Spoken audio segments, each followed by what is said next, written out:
Bien, se están teniendo unos dificultades con lo que viene siendo la, la transmisión. Es por eso que se ha comenzado con la grabación. Va a ser lo mismo, la misma dinámica, únicamente pues solamente van a poder entrar la capacidad de personas que tiene este Zoom. Me parece que son 300. Sin embargo, pues ya en cuando nosotros tengamos la grabación, se las estaremos haciendo llegar por los grupos de WhatsApp para que la puedan revisar y les estaremos compartiendo indicaciones con respecto a la parte de el forums para las personas que vayan a ver la grabación. Y pues por el momento vamos a iniciar. Primero, antes de presentarnos, no sé, Brian, si quieres decir algunas palabras antes del video. Sí, primero pasamos al video de presentación y luego presentamos ya palabras. Así que adelante nomás. Ok, solo me dicen si está muy fuerte o muy bajita. Va. Bien, perfecto. Mándate nomás.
Académico y personal.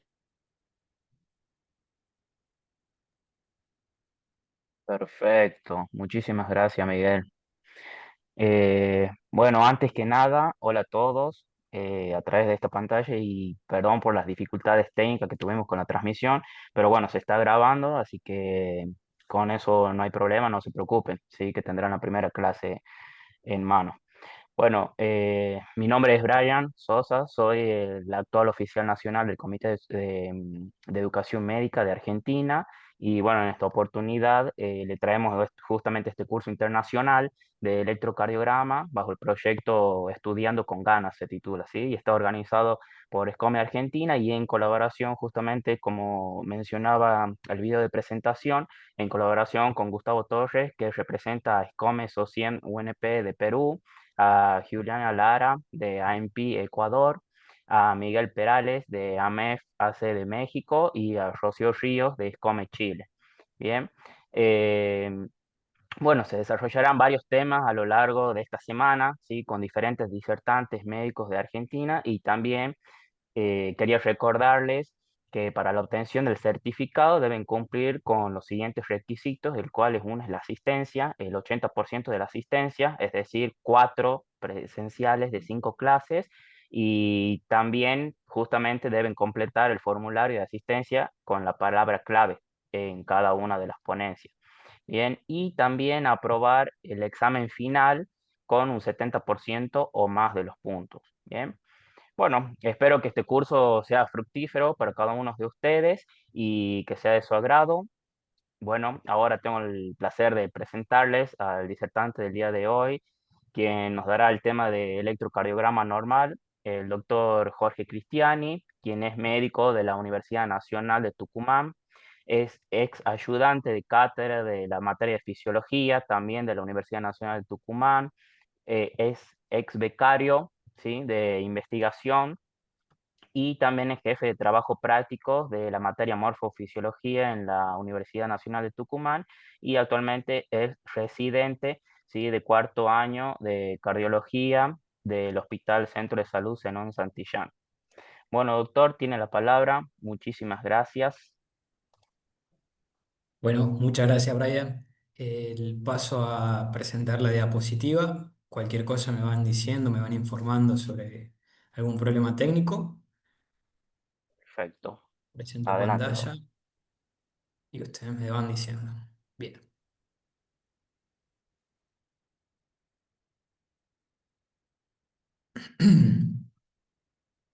Bien, Bueno, ahí ¿pueden se ver ve. todos la pantalla? Sí, perfecto, doc, se Sí, ve bien. sí, sí se Bien, ve perfecto. bien. Bueno, ¿cómo les va? Bueno, mi nombre es Jorge. Yo soy el doctor Cristiani, médico residente actualmente de cardiología del cuarto año del Hospital Centro de Salud de la provincia de Tucumán, Argentina. Bueno, muchas gracias a la organización por darme la oportunidad y este espacio para poder dar la clase el día de hoy de electrocardiograma normal y bueno, algunas patologías básicas que podemos ir introduciéndonos a lo largo del curso. Bueno, me toca primero enseñarles un poco lo que es el electrocardiograma normal. Por ahí es uno de los pilares fundamentales para la interpretación posterior de un electrocardiograma patológico y forma parte, creo yo, de uno de los métodos complementarios dentro de lo que es la medicina, eh, porque atraviesa prácticamente todas las especialidades el día de mañana, ya sea cirujano para un prequirúrgico, ya sea anestesia para la evaluación preoperatoria de un paciente, en la consulta diaria de un dolor torácico. Entonces, el electrocardiograma en algún momento de sus vidas van a tener uno en las manos y por ahí tratar de diagnosticar, tratar o iniciar rápidamente una terapéutica como el infarto agudo de miocardio, una patología a nivel mundial que representa una de las principales causas dentro de de las causas cardiovasculares, es muy importante poder interpretarlo, ¿sí? Bueno, como lo dijo Brian, actualmente soy también jefe de trabajos prácticos de la materia de morfofisiología. Este es un tema que se dicta en alguna oportunidad y como pude ver un poco en el MIT hay gente de muchos países. Me alegra que haya gente tan interesada en poder participar de este curso. Así que bueno, vamos a empezar un poco con lo que es la clase. Bueno, el electrocardiograma, como todos sabemos, por definición es el registro de la actividad eléctrica del corazón. Esto se obtiene a partir de electrodos que se encuentran conectados en la superficie corporal mediante un electrocardiógrafo. Tenemos que recordar que las células cardíacas, a excepción del tejido conectivo, se caracteriza por tener una propiedad donde se genera corriente eléctrica de muy bajo voltaje como consecuencia del desplazamiento de iones fundamentalmente de sodio y potasio y en menor medida de cloro y calcio. Estas corrientes iónicas generan un gradiente eléctrico a través de la membrana celular, cual se puede representar de forma gráfica a través de electrodos que se encuentran en la superficie del cuerpo y lo conocemos hoy como electrocardiograma. Bien, acá les muestro un poco lo que son, lo que es un electrocardiógrafo. Está compuesto por un inscriptor de papel, un amplificador de señal, cuatro cables de extremidades que van a estar con un color generalmente internacional, rojo, amarillo, verde y negro, y seis cables en región precordial, donde eventualmente iremos viéndolo dónde se colocan cada uno para poder obtener este electrocardiograma o esta actividad eléctrica del corazón representada. ¿Sí? El papel electrocardiográfico tienen que conocerlo, es un papel milimetrado donde tienen que saber en cuál es la calibración estándar a nivel mundial. Sabemos que la calibración estándar de papel es de 25 milímetros por segundo, o sea, es el graficado.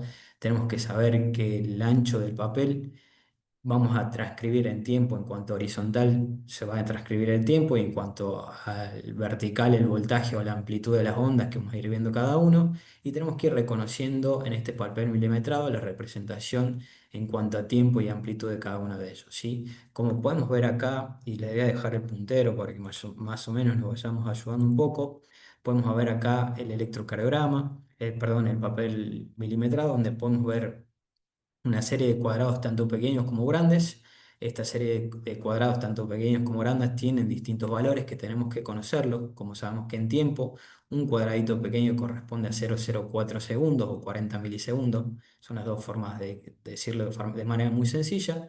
Y un cuadrado grande de esto corresponde a 0,2 segundos o 200 milisegundos, como lo podemos ver acá en la parte superior izquierda, ¿sí? En cuanto a voltaje, como había demostrado en la representación anterior, podemos ver que un milímetro en amplitud, perdón, un milímetro en altura corresponde a 0,1 milivoltios, 10 milímetros de altura van a corresponder a 1 milivoltio finalmente, que es la calibración estándar de un electrocardiograma, o sea, 25 milímetros por segundo, 1 milivoltio, 10 milímetros para su amplitud, ¿sí? Bueno, en cuanto a las derivaciones electrocardiográficas, vamos a tener derivaciones de miembros que van a corresponder al plano frontal, o sea que nos van a permitir evaluar el corazón de una forma más generalizada. Estos electrodos de miembros que se van a encontrar en el plano frontal, vamos a tener electrodos monopolares, que quieren decir que tienen un electrodo activo o explorador y un electrodo neutro o electrodo cero, que le podemos decir a veces, que se va a encontrar en el centro torácico, que va a estar correspondido por la derivación de la pinza negra, que muchos lo conocen como neutra. Estos electrodos monopolares que se van a encontrar distribuidos en las extremidades de los miembros, que va a ser determinado como ABR, ABL y ABF, ya vamos a ir hablando un poco de cada uno de ellos, y las derivaciones bipolares que surgen de derivaciones imaginarias, de derivaciones del triángulo de Itoven, que surgen a través de electrodos explorador, tanto positivo como negativo, ¿sí? Y dentro de ellos en el plano horizontal, ya para ver de una forma más segmentaria lo que es las caras del corazón, vamos a tener las derivaciones de B1 a B6. Obviamente hay derivaciones precordiales específicas como las derivaciones derechas, las derivaciones posteriores, que ya las vamos a ir mencionando a medida que sobre el transcurso de la clase. Bueno, las derivaciones unipolares sabemos que se van a encontrar en las extremidades de los miembros, ¿sí? Que van a tener un color en específico, el para ABR. Nosotros, ¿por qué la denominamos como ABR, ABL o AF? Son derivaciones que se encuentran en los miembros porque son amplificadas, o sea que la señal que llega a los miembros a través de esos electrodos es una señal pequeña que gracias a esto permite la amplificación de esto y poder manifestar la corriente eléctrica, la capacidad del eléctrico, de los iónicos a través de la membrana, ¿sí? ABR que se va a encontrar, hace referencia a right del brazo derecho, que se va a encontrar el brazo derecho, corresponde a una pinza roja, color internacional.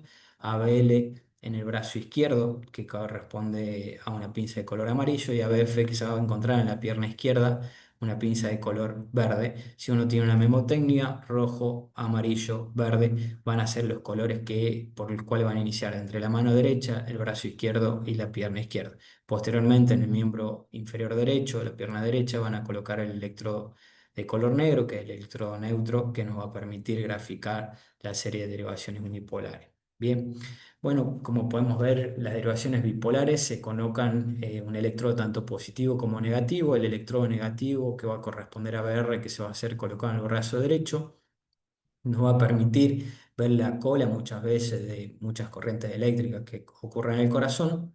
Esta entre ABR, o sea, entre el brazo derecho y el brazo izquierdo, vamos a obtener la derivación de uno.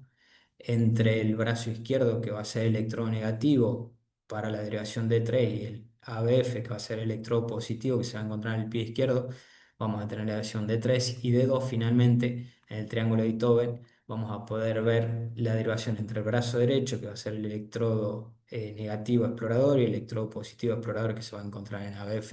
Vamos a tener así las derivaciones bipolares, muy importante el momento de la interpretación del electrocardiograma.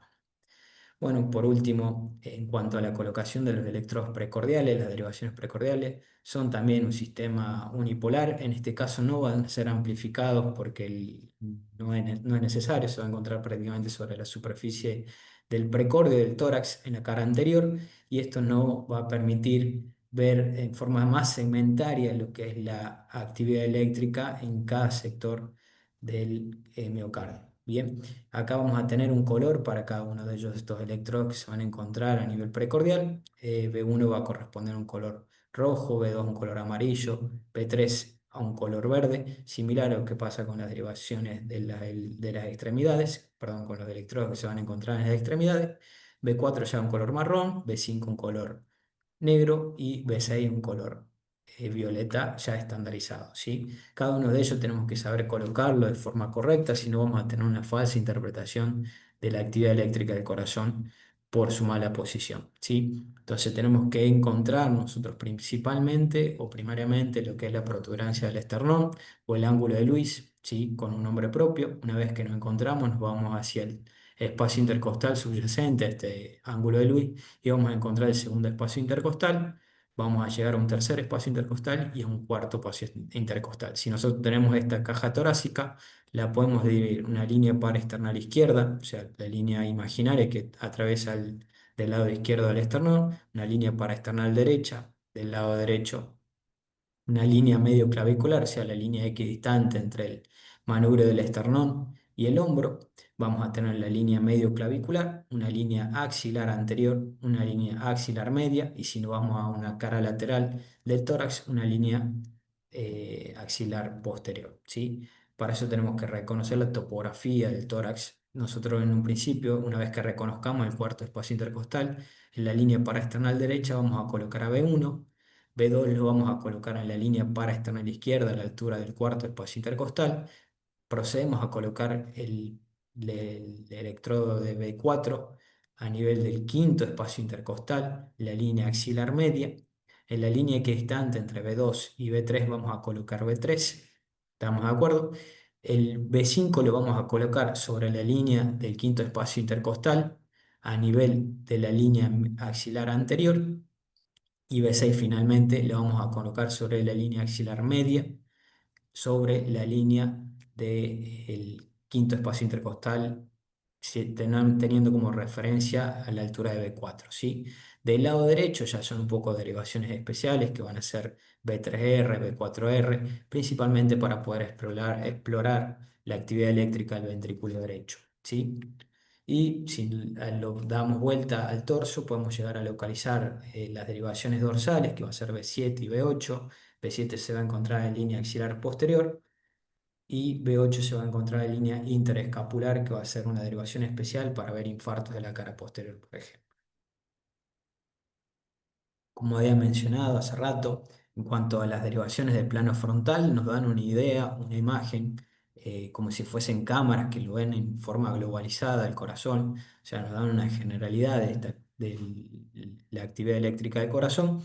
Podemos ver nosotros acá que de uno la derivación ABL que se va a encontrar a -30 grados, la derivación de uno que se va a encontrar a 0 grados, la derivación de 2 que se va a encontrar a 60 grados, poniendo en un plano al corazón, AF a 90 grados y D3 a 120 grados. Si uno hace el triángulo de Beethoven, ven que entre la relación de ABR y ABL hay una línea imaginaria que continúa, que se encuentra a 0 grados, por eso corresponde a D1. Entre ABL y ABF hay una línea imaginaria donde aparece D3, ¿estamos de acuerdo? Y entre ABR y ABF, que son las derivaciones bipolares, aparece D2, ¿sí? En una línea imaginaria en su continuidad podríamos ver de esta forma las caras del corazón. D1 y ABL nos van a informar un poco cómo se encuentra la actividad eléctrica de la cara lateral del corazón. D3, ABF y D2 nos van a informar cómo se encuentra la actividad eléctrica de la cara inferior del corazón. Y ABR nos va a informar un poco cómo va a estar la actividad eléctrica en general del corazón. ¿Por qué? Porque los vectores eléctricos se van a disponer, acuérdense, de derecha a izquierda, de atrás hacia adelante y de arriba hacia abajo, siempre un eje aproximadamente más 60 grados, ¿sí? Si uno se imagina cómo viniese el vector principal de la actividad eléctrica del corazón, entonces va a haber siempre la actividad eléctrica con una carga eléctrica negativa, o sea, lo va a ver todo al revés como lo verían las otras derivaciones, ¿sí? Y ya a nivel precordial vamos a ir viendo segmento por segmento. Generalmente de B2, de B1 a B6 vamos a ver todo lo de B1 a B4. B1 a B2 podemos ver la cara septal del corazón. De B1 a B4 lo que es cara anterior del corazón. Y B5, B6 podemos ver tanto cara anterior extensa del corazón como cara lateral baja del corazón. O sea, nos van informando sección por sección todas las caras del corazón. Si ya a esto le involucramos un B5, un B3R y un B4R, nos van a poder informar sobre las cavidades derechas del corazón. Y si ponemos un B7 y un B8, nos pueden informar sobre la cara posterior del corazón. De esa forma nosotros vamos obteniendo información de las distintas caras para representar, por ejemplo, un infarto o miocardio. Bueno, las ondas que vamos a obtener, ¿sí? Esta representación de la actividad eléctrica va a depender del momento del ciclo cardíaco en el que se encuentre, ¿sí? Y del momento en donde se encuentra el electrodo explorador. Si nosotros vemos que la onda de despolarización, acuérdense que el corazón normalmente tiene actividad eléctrica positiva en su interior, perdón, negativa en su interior y positiva en su exterior. Cuando se genera la despolarización, se revierte estas cargas eléctricas, haciéndose eléctricamente negativa el interior de la célula y eléctricamente positiva el exterior de la célula. Cuando esta onda de despolarización, o sea, cambia de polaridad a la célula, tiene un eje en general. Este eje lo detecta, o sea, como llegada a la onda de despolarización, lo detecta el electrodo explorador, vamos a tener una onda de deflexión hacia arriba. Cuando la onda de deflexión se ve alejándose del electrodo explorador, vamos a tener una onda de deflexión hacia abajo, una onda negativa, predominantemente negativa. Y cuando la onda de deflexión, o sea, la onda de despolarización eléctrica, la vemos justo en el medio, nosotros vamos a tener el gráfico, como en este caso, una onda eléctrica isodifásica, o sea, tanto positiva como para arriba, como negativa para abajo, o sea, va a ser igual tanto para arriba como para abajo, ¿sí? Y cuando tenemos una onda que tenemos una línea de base, esa línea de base la vamos a denominar isoeléctrica porque no hay actividad eléctrica, o eso suponemos, ¿estamos de acuerdo? También es importante reconocerla al momento de que va a variar, depende del ciclo cardíaco. Bueno, antes de eso tenemos que conocer un poco lo que es el sistema de conducción o el sistema cardionéctor, que va a estar formado por va a iniciar en el nodo sinusal, son células especializadas del miocito en generar actividad eléctrica por sí misma, por eso van a ser llamadas los marcapasos del corazón, y cada uno de ellos va a descargar o va a despolarizar una serie a una frecuencia específica cada uno, ¿sí? Por un lado tenemos el nodo sinusal, que lo vamos a ver que se encuentra por debajo de la desembocadura de la vena cava superior. A esta se va a comunicar y va a despolarizar todo lo que es la aurícula derecha y la aurícula izquierda a través de fascículos internodales, internodal anterior, medio y posterior. El anterior se divide en dos ramas y va del haz de Bachmann, que va a permitir la despolación de la aurícula izquierda. Estos van a confluir finalmente en el nódulo sinusal. Y este nódulo sinusal no va a funcionar a forma fisiológicamente hablando como un puente. O sea, va a permitir pasar la corriente eléctrica que se va a encontrar en la actividad por parte de la aurícula, lo va a transmitir al ventrículo izquierdo. Es muy importante porque debido anatómicamente entre la aurícula y los ventrículos izquierdos vamos a tener un disco fibroso que va a impedir que la corriente eléctrica pase de miocito a miocito, por eso va a ser necesario el paso a través del nódulo auriculoventricular, que es nuestra segunda estación. Nuestro nodo auricular o nuestro nodo sinusal va a descargar una frecuencia, va a despolarizar una frecuencia entre 60 y 100 por minuto, que es correspondiente a la frecuencia cardíaca normal. Nuestro nódulo auriculoventricular, o nuestro nodo AB, va a descargar con una frecuencia entre 40 y 60 por minuto. Esta, a su vez, va a ir a dividirse en una rama de haz de His izquierda y una rama de haz de His derecha.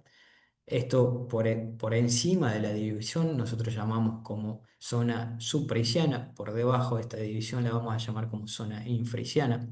Esta rama izquierda a su vez se va a dividir en dos ramas. Al final de del, de la rama izquierda, de la rama de gis izquierda, se va a dividir en una rama anterior y una rama posterior. Y de ahí aparecen el bloqueo de rama izquierda, el bloqueo de rama derecha, el bloqueo dentro del bloqueo de rama izquierda. O sea, dentro de la rama izquierda podemos tener un hemibloqueo anterior izquierdo o un hemibloqueo posterior izquierdo, dependiendo qué sección del sistema de conducción se va a ir eh, enfermando y no va a dar ciertos trastornos de conducción, ¿sí?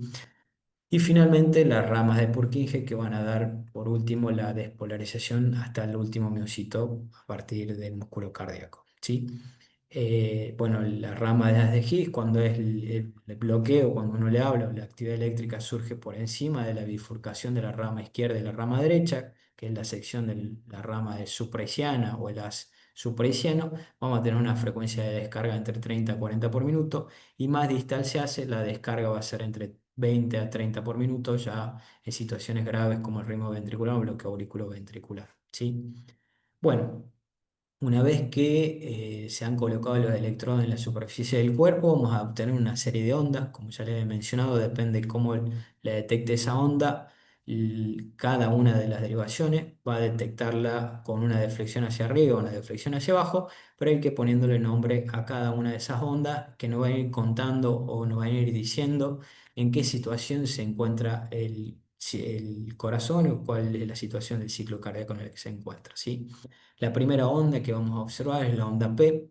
A esta onda P le vamos a atribuir que es correspondiente a la despolarización de la aurícula, ¿sí? El primer segmento de la onda P va a corresponder a la aurícula derecha, el segundo segmento de la onda P va a corresponder a la aurícula izquierda. Esta onda P no va a representar la despolarización de las aurículas. Posteriormente a esto va a venir un segmento PR que va a ser una línea isoeléctrica, o sea que no vamos a detectar actividad eléctrica.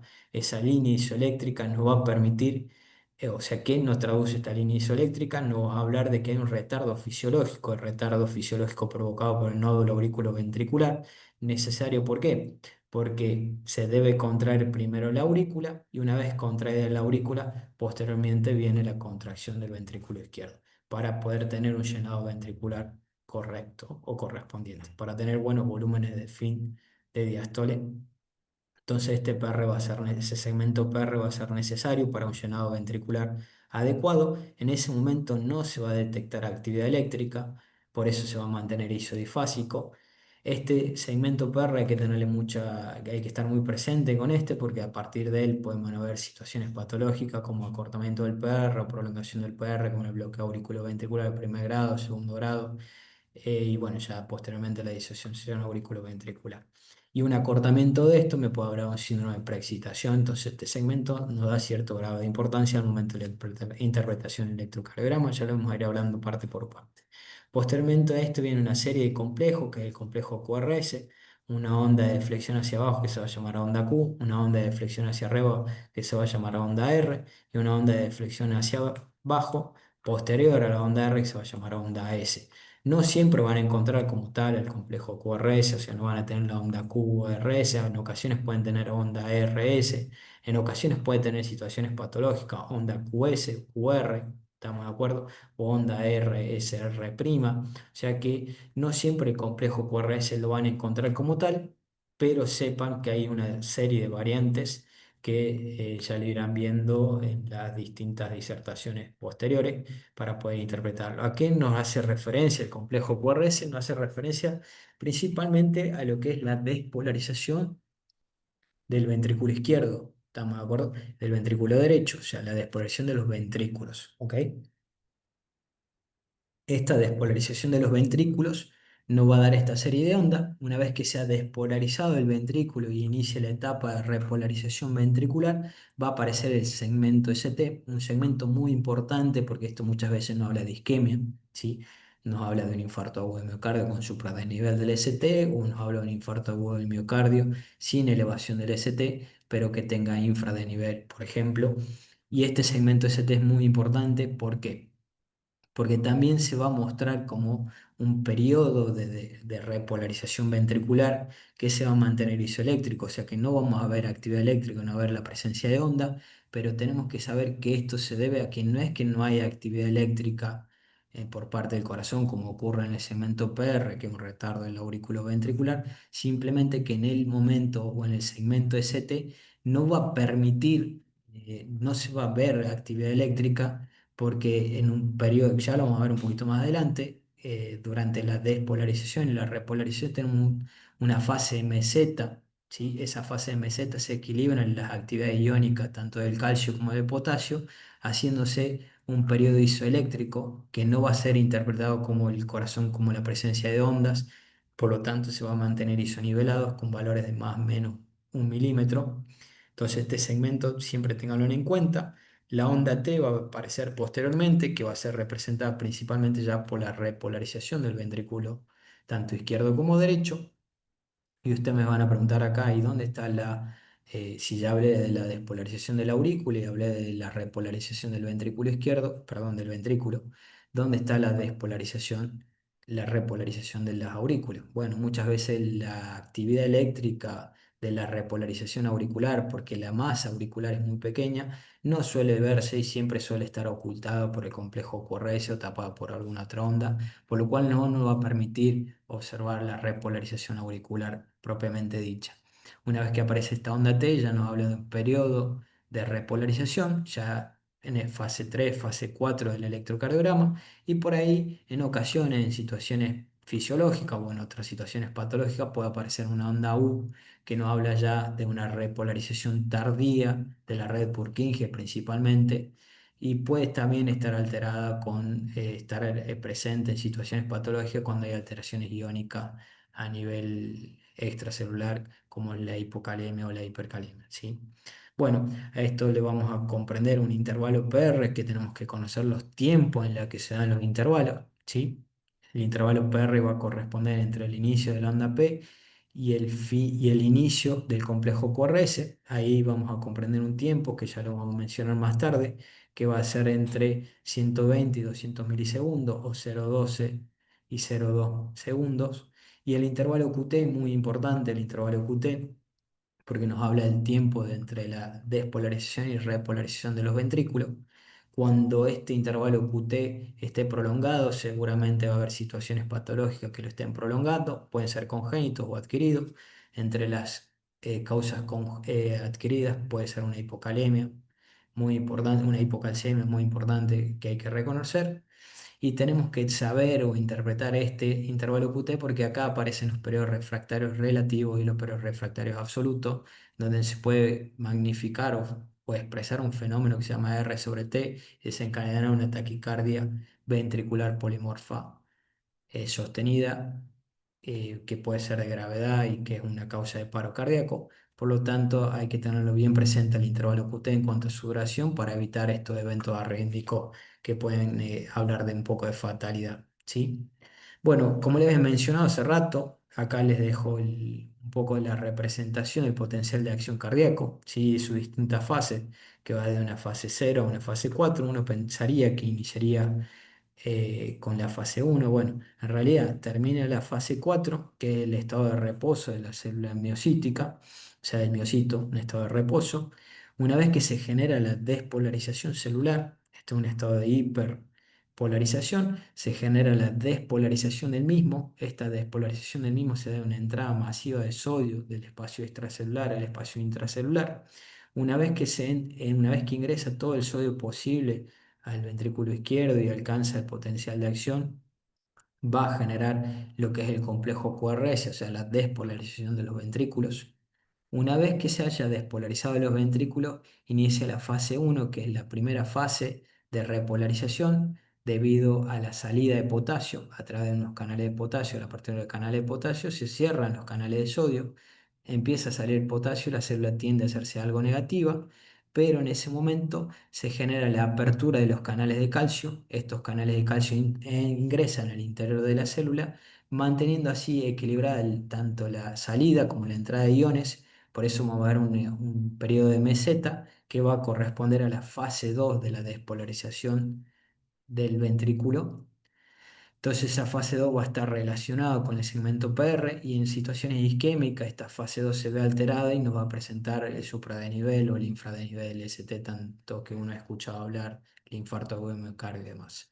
Posteriormente va a aparecer la onda P, que ya va a corresponder más que nada a una fase 3 del potencial de acción cardíaco, donde se produce un cierre de los canales de calcio y se produce la apertura de canales rápidos y lentos del potasio, permitiendo así la onda OT, que no va a, va a ser importante para que la actividad, para que la carga eléctrica del ventrículo comience a ser negativa nuevamente y finalmente en la fase 4 va a tomar acción ya lo que es la bomba de sodio-potasio ATPasa, volviendo a un estado negativo de -80, -90 milivoltios, nos va a permitir reponer nuevamente el estado de reposo de la célula de músculo cardíaco, ¿sí? Bueno, acá un repaso de lo que veníamos hablando recién. Acuérdense, la onda P nos va a representar la actividad, o sea, la despolarización de las aurículas, tanto de aurícula derecha como de aurícula izquierda.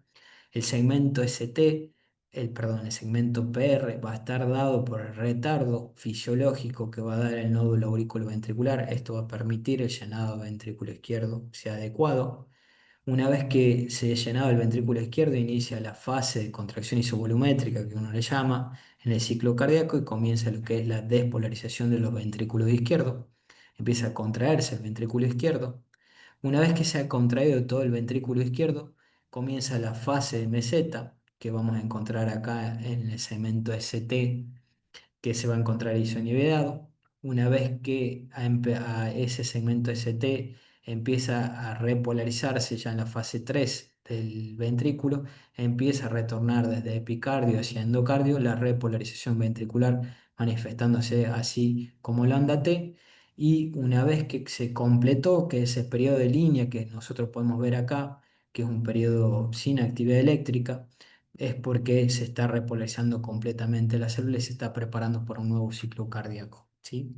Esto como a modo de repaso de lo que va ocurriendo con cada onda a medida que se va dando los distintos momentos, tanto del ciclo cardíaco como la actividad eléctrica del corazón.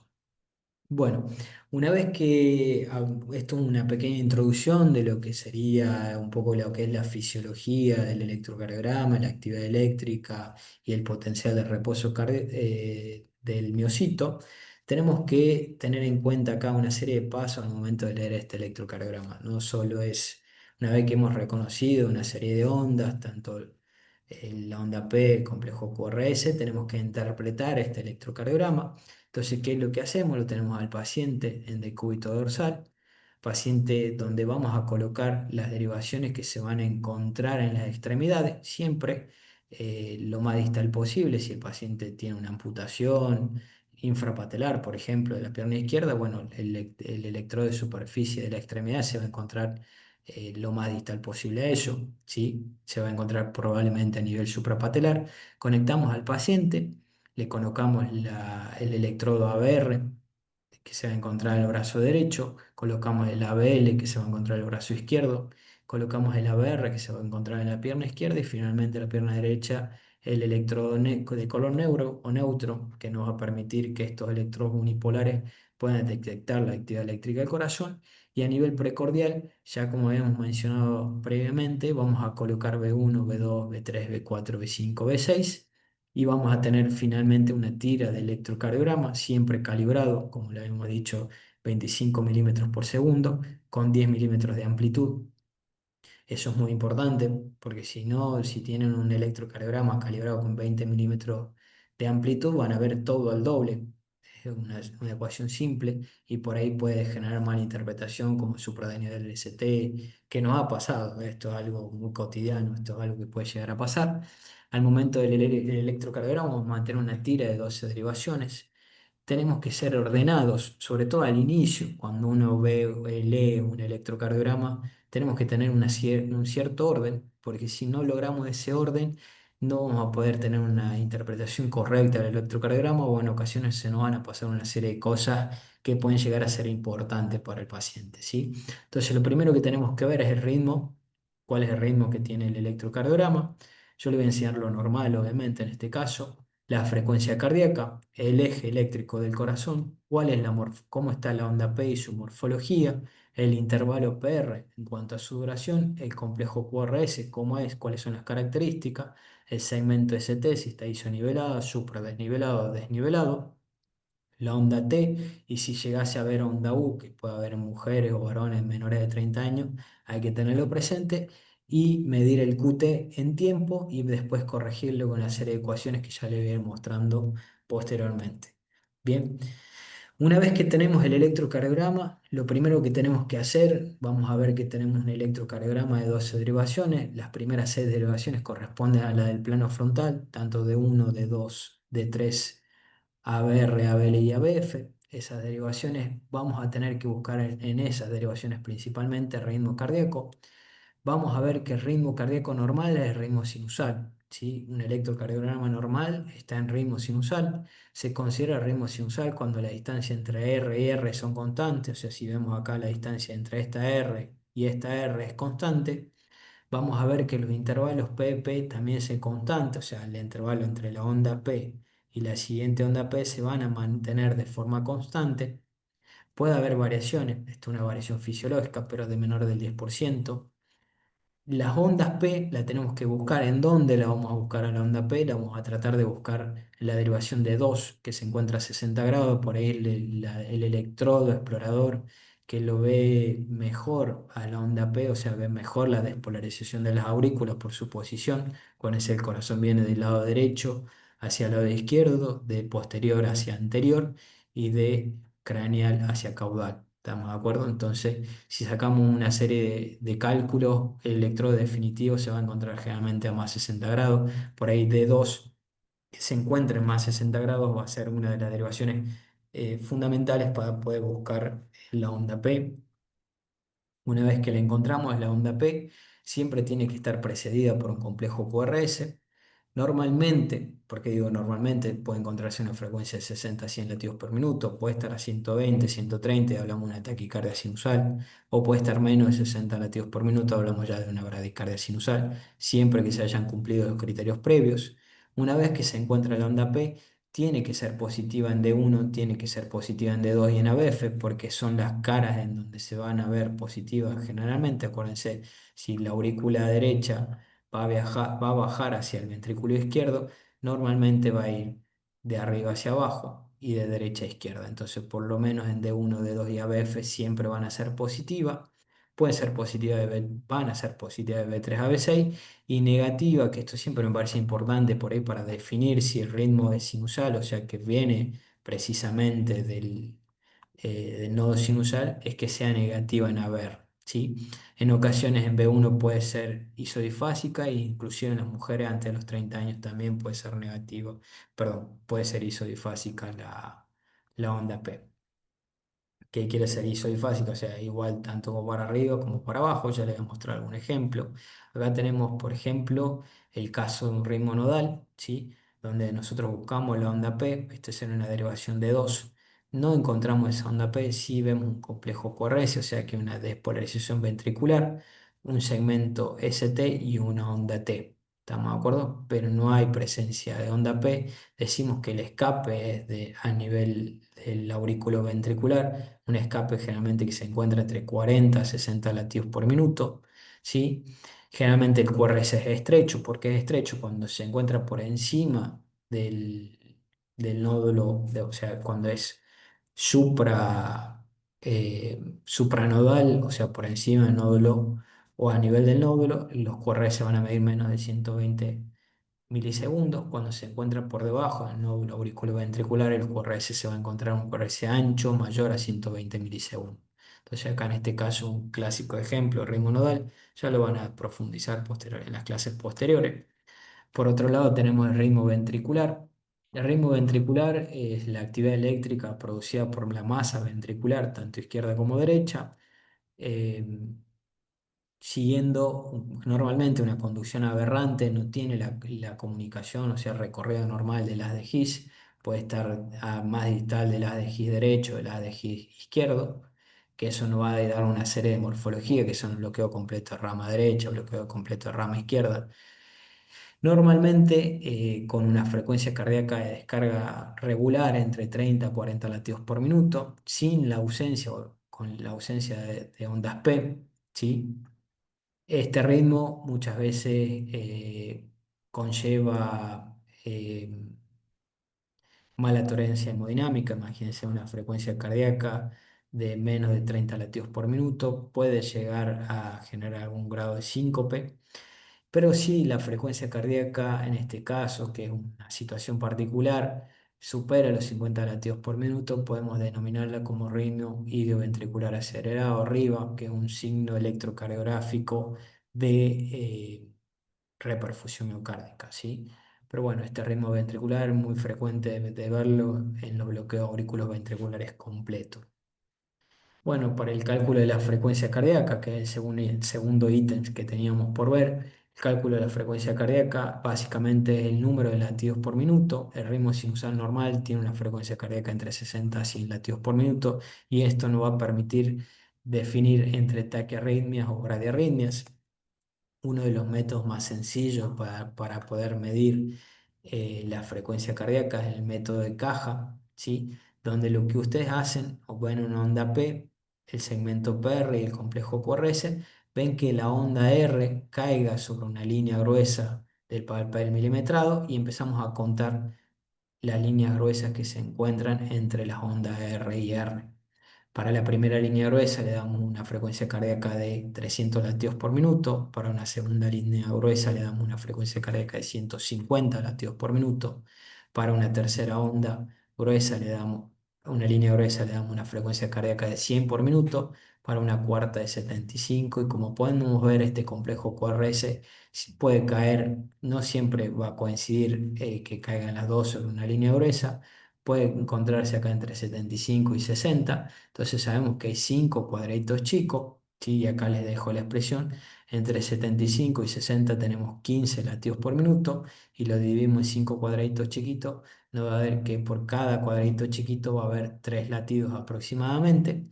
Entonces este va a ser el ejemplo. Si nosotros contamos, tenemos uno, 2 latidos chiquititos. Entonces decimos que acá lo puse mal, la frecuencia cardíaca va a ser de 66 latidos por minuto, ¿sí? Perdón, de 69 latidos por minuto, va a estar más cerca de 75, ¿sí? Entonces contemos uno, 2, 3, o sea, me faltan 9 latidos para llegar a 60. Este va a ser uno de los métodos más sencillos, más rápidos para ver la frecuencia cardíaca. Acá les dejo otro ejemplo. Cuando acá los hice coincidir a cada uno de las ondas R que coincide con una línea gruesa, tenemos la primera línea gruesa que va a corresponder a 300 latidos por minuto y acá tenemos que la segunda línea gruesa que coincide con la segunda onda R coincide a 150 latidos por minuto. Entonces, ustedes agarran este electrocardiograma y dicen que tiene una frecuencia cardíaca, ven que tiene onda P, son regulares las ondas P entre sí, es regular la onda R entre sí, y tenemos una frecuencia cardíaca de 150 latidos por minuto. Entonces decimos que está en ritmo sinusal con una frecuencia cardíaca a 150 latidos por minuto. En este caso se trataría de una bradia, un ataque arritmia, que habría que ver por qué motivo el paciente está con 150 por minuto.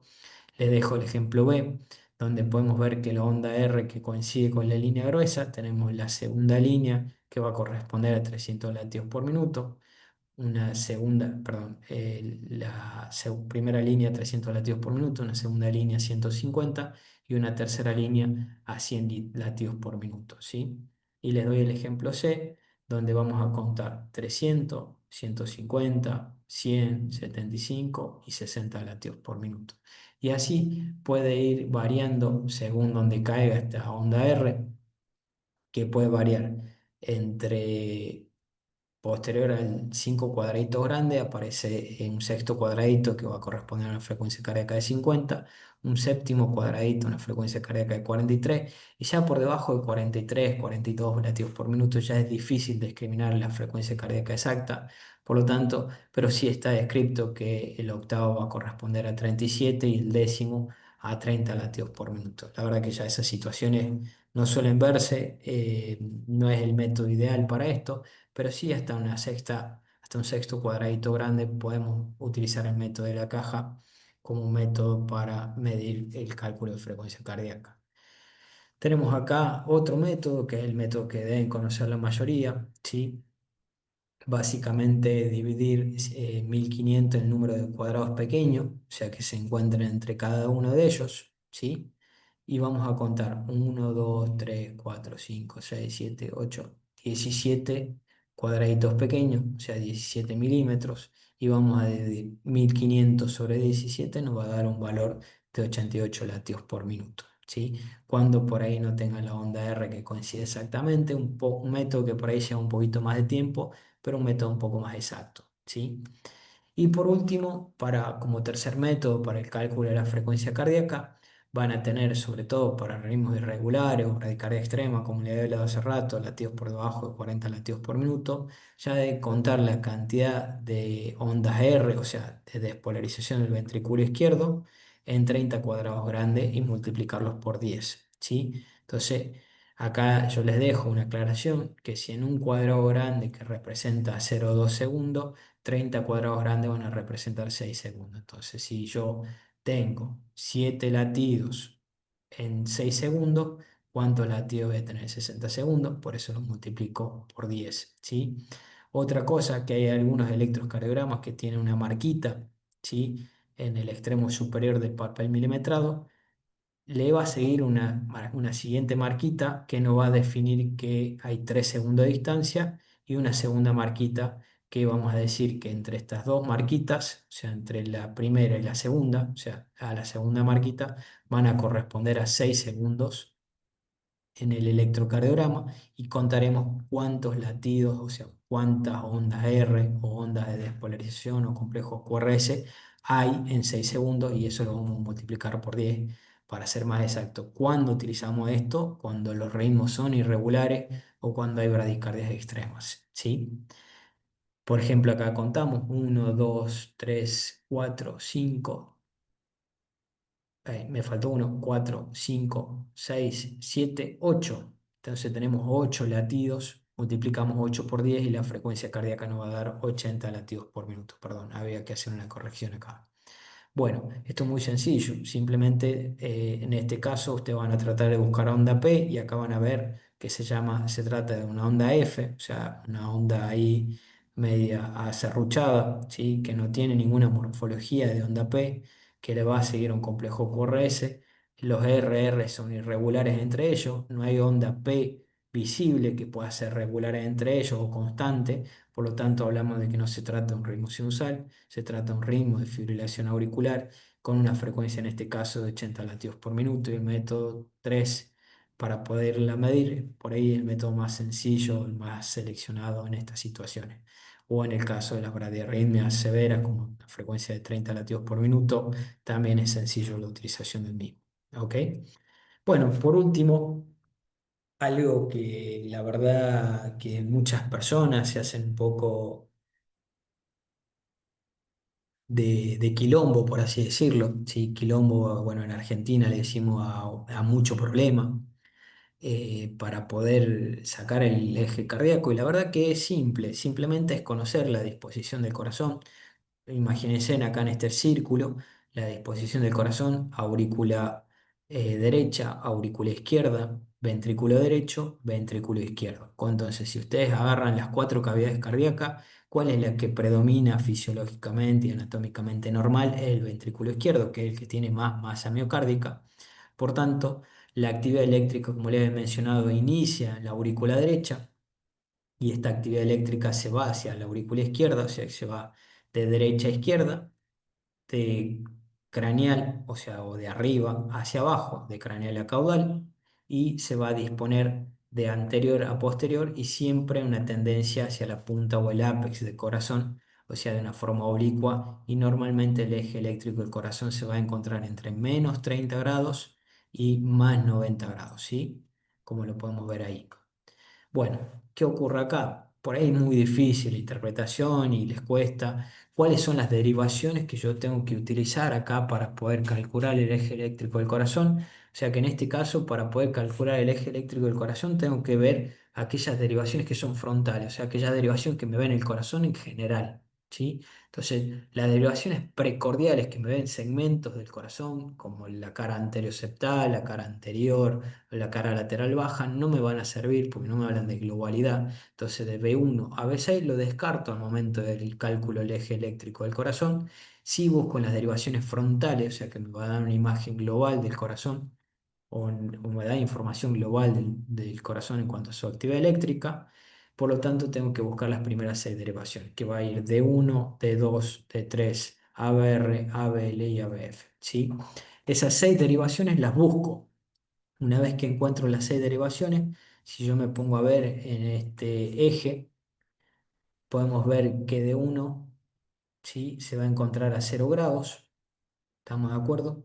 Y ABF se va a encontrar a 90 grados. Si nosotros tenemos un método muy sencillo, muy fácil de sacar, creo que inclusive a ver el electrocardiograma de forma muy rápida, muy sencilla, nosotros decimos que si en D1 y ABF es positivo, predominantemente positivo, decimos que el eje eléctrico del corazón es normal, simplemente con ver esas dos derivaciones, ¿sí? Ahora, cuando yo tengo una derivación donde el D1 es positivo, o sea, es predominantemente positivo el complejo QRS, y el ABF es predominantemente negativo, digo que el eje eléctrico del corazón puede estar desviado a la izquierda, ¿estamos de acuerdo? Ahora, cuando veo D1, o sea, la derivación D1, y veo a BF que se encuentra en la cara inferior, que se va hacia arriba, el eje eléctrico del corazón, yo digo que el eje eléctrico puede estar desviado hacia la derecha. O sea, hay una serie de situaciones donde el eje eléctrico puede estar desviado tanto a la izquierda como a la derecha. Para la izquierda, por ejemplo, en situaciones como sobrecarga del ventrículo izquierdo, puede haber como una hipertrofia ventricular izquierda o el hemibloqueo anterior izquierdo, que forma parte de los criterios diagnósticos para el hemibloqueo izquierdo, que el eje eléctrico se encuentra desviado a la izquierda, o situaciones donde el eje eléctrico puede estar derivado, desviado a la derecha, como por ejemplo hipertensión pulmonar, una trombosis de pulmón o sobrecarga del ventrículo derecho, puede llevarme a desviar, o sea, un ventrículo derecho muy grueso o un ventrículo derecho con sobrecarga de volumen, como pasa en el TEP agudo, puede desviarme el eje hacia la derecha y darme este eje. Y ya cuando tenemos D1 y ABF negativo, ya hablamos de un eje eléctrico indeterminado, situaciones donde D1 y ABF puede estar negativo es porque puede haber isquemia miocárdica, transmural, de la cara anterior, cara inferior, sea una situación, o simplemente esté mal hecho el electrocardiograma y hayan colocado mal los electrodos de superficie de las extremidades. Puede llegar a ocurrir que esto esté mal hecho y puede dar un eje indeterminado, pero hay otra serie de situaciones que también puede ser que pueda ocurrir, como es el caso de la cardiopatía isquémica, ¿sí? Entonces, si simplemente viendo d uno que se encuentra a 0 grados y ABF que se encuentra a más 90 grados, yo veo que ambas dos derivaciones, o sea, ambas se encuentran positivas, yo digo que el eje eléctrico es normal. Ahora, si d uno es positivo, pero AF negativo, digo que el eje puede estar desviado a la izquierda, de una forma muy rápida, muy sencilla, agarrando el electrocardiograma. Y si digo que ABF es positivo, o sea, el eje va hacia acá, pero D1 que se encuentra acá lo ve como que se va hacia el lado contrario, es negativo, yo digo el eje eléctrico está desviado a la derecha. Y acá le pongo una serie de ejemplos, ¿sí? Les dejo el cuadrito al costado para que puedan verlo con más claridad, ¿sí? Entonces voy y busco la derivación de uno y busco la derivación ABF, ¿sí? Entonces, ¿cómo está de uno? Acá en este caso de uno está predominantemente negativo, o sea, no es negativo del todo, entonces digo que la derivación de uno, el complejo QRS, es predominantemente negativo, o sea, como habíamos mencionado acá, D1 predominantemente negativo y ABF es predominantemente positivo, digo que el eje eléctrico del corazón está desviado a la derecha. Incluso si ustedes se ponen a ver un poquito más en detalle, van a ver que en D2 tienen la onda P, el segmento PR, el complejo QRS, y van a ver un pequeño infradesnivel con una onda T más menos, que ya vamos a hablar un poquito más adelante, alterada, incluso si uno busca el patrón de T clásico, que es el S1QTT3, vamos a S1, tiene onda RS, o sea, tiene una onda S predominante. Si vamos a la presencia de onda de la derivación de 3 busco Q, no tiene prácticamente Q, es una Q normal, entonces ya descarto un patrón de TEP típico. Si tuviese una onda Q profunda con una onda T negativa, ahí ya me haría pensar un poco en que el eje eléctrico puede estar desviado, ¿sí? Cuál este es otro ejemplo para poder ver el eje eléctrico normal del corazón. Bien, en este caso el eje va a estar desde la derecha, las causas pueden ser T, puede ser sobrecarga del ventrículo derecho, puede haber múltiples causas para este cálculo del eje. Bueno, acá les dejo otro ejemplo en donde tenemos D1 que va a ser positivo, ya acuérdense de uno positivo, y ABF que va a ser predominantemente negativo, entonces tengo D1 positivo y ABF negativo, entonces me habla de que el eje eléctrico va a estar desviado a la izquierda. Obviamente, si uno se pone a ver, sacarlo precisamente, el eje eléctrico en este caso, el corazón se va a encontrar a menos 30 grados, ¿estamos de acuerdo? Y en el anterior se va a encontrar aproximadamente a más 150 grados, ¿sí? Esto ya sacando el cálculo exacto del eje eléctrico del corazón. No los quiero marear un poco con eso, si no nos vamos por las ramas y no terminamos más. Entonces, en este caso, teniendo D1 positivo y ABF predominantemente negativo, o sea, busco D1 y ABF, al momento de sacar el eje eléctrico del corazón me va a dar una su posición rápida e inmediata es cómo se encuentra el eje. Si es un eje que se encuentra normal, si es un eje que se encuentra a la izquierda, y tengo que preguntarme por qué está a la izquierda, hay hipertrofia ventricular izquierda, hay un hemibloqueo anterior izquierdo. Y si el eje está a la derecha, tengo que preguntarme si hay un probablemente sea un TEP, probablemente sobrecarga del ventrículo derecho o un hemibloqueo posterior izquierdo. Si me voy al anterior, ya lo van a ver seguramente en las clases subsiguientes, cuando el eje está desviado a la derecha, nosotros en este caso no se trata de un patrón de TEP, que es lo que te intentaba, porque lo primero que uno piensa cuando el eje está desviado a la derecha dice no es TEP, y habría que ver algunos otros signos electrocardiográficos que si bien son bastante específicos para TEP, podríamos encontrarlos en el electrocardiograma. Acá lo que tenemos es la presencia de un eje eléctrico desviado a la derecha, onda R predominantemente en D3 y ABF y complejo RS en D1, D2 y ABL. Entonces esto me habla de un hemibloqueo posterior izquierdo. Este sería el ejemplo clásico para este eje eléctrico del corazón. ¿Sí? Bueno, acá les dejo otro cálculo un poquito más complejo, un poquito más difícil a veces de entender, porque como que no entienden, o sea, si no lo tenés en la cabeza dibujado a distintas derivaciones y qué grado se encuentran estas derivaciones, por ahí es difícil entender cuál es la perpendicular y cuál no. Se lo voy a enseñar de una forma muy sencilla. La mayoría van a tener, en este caso, es un electrocardiograma de tres canales, o sea que me grafica tres derivaciones por cada segmento de la hoja de papel. Entonces nosotros vamos a tener D1 que se va a encontrar en el 0 grado, D2 que se va a encontrar en 60 grados, D3 que se va a encontrar en 120 grados, ABR que se va a encontrar en menos 150 grados, ABL que se va a encontrar en menos 30 grados y ABF finalmente que se va a encontrar en más 90 grados. Bueno, ¿qué es lo que tengo que ver acá? ¿Qué es lo que trato de buscar? De una forma más sencilla de encontrar el eje eléctrico del corazón, lo que busco es la onda isodifásica. O sea, ¿cuál es la onda isodifásica? Acá vamos a tener el ejemplo de Abel. La onda isodifásica es la que tiene la onda hacia arriba, o sea, la onda de deflexión del complejo QRS hacia arriba positiva y la onda hacia abajo de deflexión negativa son igual tanto para arriba como para abajo, o lo más parecido. Entonces hablamos de onda isodifásica, ¿sí? Una vez que encuentro la onda isodifásica, lo que busco, que se va a encontrar en la derivación ABL, busco la onda perpendicular, o sea, ¿quién es la perpendicular de ABL? Entonces la perpendicular de ABL que se encuentra en menos 30 grados va a ser 60 grados. Si la perpendicular de D1 va a ser ABF y la perpendicular de D3 va a ser ABR.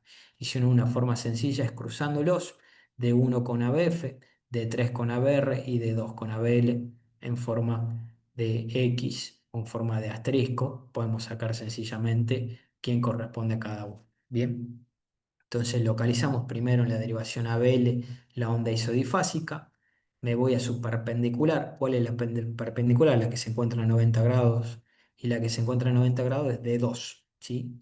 Si en D2, que es la derivación del electroexplorador, yo le encuentro positivo, me digo o quedo que el eje eléctrico del corazón se encuentra a más 60 grados. ¿Qué hubiese ocurrido si acá, que es isodifásico y D2 es negativo? O sea, en vez de ser positivo, predominantemente positivo, es predominantemente negativo, me voy a su lado opuesto. Entonces le digo que el eje eléctrico del corazón en este caso va a ser de menos 120 grados. A propósito, le había puesto los casos anteriores para que puedan ver lo mismo y acá nosotros podemos ver D1, D2, D3, ABR, ABL y ABF. En D2 podemos ver, perdón, ahí le saco, podemos ver que en D2 es la onda isodifásica, o sea, igual la onda R hacia arriba y igual la onda S hacia abajo. Entonces podemos ver que la onda tanto para arriba como para abajo es igual. Entonces quiere decir que me tengo que ir a buscar la perpendicularidad de él. Como dije, lo crucemos al electro, como si fuese un asterisco. De uno le va a corresponder a BF como perpendicular, de 3 le va a corresponder a BR como perpendicular, o sea que se van a encontrar a 90 grados, y ABL va a ser la que se encuentra a la perpendicular de D2. Entonces, si tenemos la onda isodifásica en D2, la onda perpendicular que se va a encontrar en ABL, busco en ABL cómo es ABL, veo que ABL es positivo, entonces digo que si ABL es positivo, el eje eléctrico del corazón en este caso es menos 30 grados, una forma específica de sacarlo, porque les enseñé primero el método de buscar D1 y ABF, porque muchas veces no van a encontrar onda isodifásica en las derivaciones frontales y tenemos que ir a recurrir a un método un poco más inespecífico, pero bastante sensible en cuanto a poder saber si el eje está desviado o no está desviado. En este caso va a encontrarse a menos 30 grados, como dijimos, el eje eléctrico del corazón normal es entre menos 30 y más 90 y ahí definimos que el eje eléctrico es normal. O sea, vemos que está desviado a la izquierda, me tengo que poner a fijar realmente si es así o no, y veo que está en menos 30 grados, no forma parte del criterio eh, para un M bloqueo anterior izquierdo, entonces ahí descarto que se trate de eso, pero bueno, sería una situación donde uno podría observarlo, ¿sí? Y lo mismo pasa con el que con este también tenemos el eje isodifásico que se va a encontrar justo en D2. Vamos a su perpendicular que va a ser ABL y vemos que ABL tiene una onda R chiquita y una onda S profunda. Entonces decimos que es ABL, decimos que es negativo. Entonces me voy a BL, veo que es negativo, me voy a su lado opuesto. ¿Cuál es su lado opuesto? Si grafico una línea exacta, me voy acá al lado opuesto y el lado opuesto va a encontrarse en más 150 grados. Entonces digo que el eje eléctrico está en más 150 y claramente allá confirmo que está desviado a la derecha. Se los puse a propósito a ver si alguno lo puede ver antes, como para que lo podamos definir. Acá les pongo otro ejemplo. Ahora vamos a cambiarlo acá. Le pongo el ABL, que es el más isodifásico de todas las derivaciones, de las 6 derivaciones del eje frontal. Vemos que ABL isodifásico, me voy a su perpendicular. ¿Quién va a ser su perpendicular? D2. Veo que D2 es eléctricamente positivo, o sea, predominantemente positivo. Entonces digo que el eje eléctrico se va a encontrar a más 60 grados, ¿sí? Una forma un poquito más exacta para verlo. Otra, bueno, acá forma parte de otra clasificación, el eje del corazón desviado a la izquierda, que va a corresponder a la sección amarilla, el eje derivado desviado a la derecha, que va a corresponder a la zona celeste, azul, la verdad que tengo un poco ahí de conflicto con los colores, y ya cuando se encuentra en el cuadrante superior derecho, que yo le mencioné hace rato que se trataba de un eje indeterminado, vamos a decir que el eje se encuentra extremo a la derecha muchas veces. Entonces puede ser otra clasificación para poder clasificar el eje eléctrico y corazón. Bueno, ahí vamos onda por onda, ya un poco terminando la clase. Ya una vez que evalué el ritmo, si es sinusal o no es sinusal, evalué el eje, la frecuencia cardíaca, evalué el eje eléctrico y corazón, ya tenemos bastante información sobre el electrocardiograma, o sea, una información a veces muy, muy simple que nos puede cambiar mucho en cuanto a la interpretación de nuestro electrocardiograma. Pasamos a ver la onda P. ¿Cómo va a ser la onda P? La voy a buscar en D2, ¿sí? ¿Qué características suele tener esta onda P? Ya sabemos que representa la despolarización de las aurículas.